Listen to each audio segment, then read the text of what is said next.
The disadvantages of this method is that action research is much harder to write out because you probably can use a standard format to report your findings effectively, and personal over-involvement of the researcher may bias the research results. Number 5. Case studies. Case study research involves an empirical investigation of a particular contemporary phenomenon within its real-life context using multiple sources of evidence. The advantages of this tradition is that number 1, case studies tend to be conducted on rare cases where large samples of similar participants are not available. Number 2, within the case study, scientific experiments can be conducted. The disadvantages of this tradition is that it encourages to imitate and inspire, and case studies are generally on one person, but they are also tends to only be one experimenter collecting the data. It can lead to bias. Moving on to number 6, which is discourse analysis.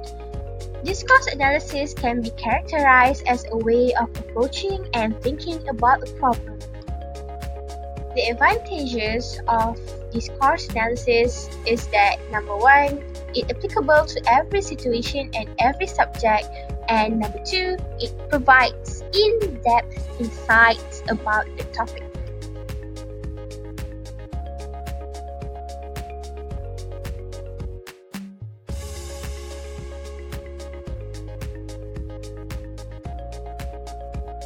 Number 7. Ethnography.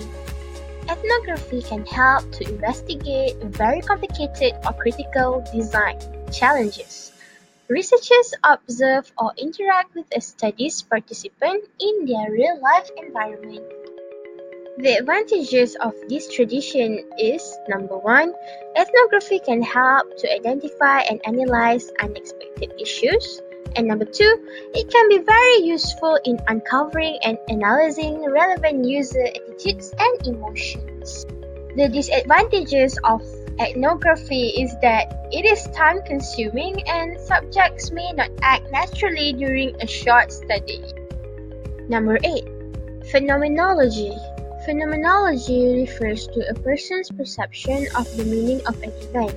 It aims to understand people's perception, perspective, and understandings of a particular situation.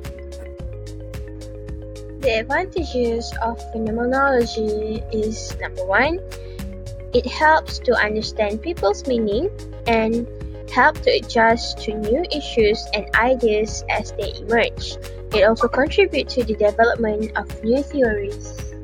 Disadvantages of phenomenology is that number 1, data gathering can take up a great deal of time and resources, and number 2, the analysis and interpretation of data may be difficult.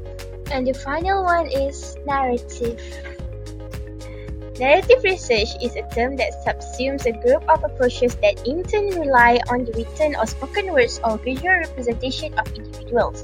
These approaches typically focus on the lives of individuals as told through their own stories. The advantages of this tradition is that it is relatively easy to get people to tell stories since most people are pleased to share a story about themselves. And in terms of gaining in-depth data, is possible because this often occurs with ease in narrative events. Disadvantages of this tradition is number 1, stories can be difficult to interpret in terms of the relationship between the storytelling in the interview and the story making in the presentation of data, and participants may be faking the data.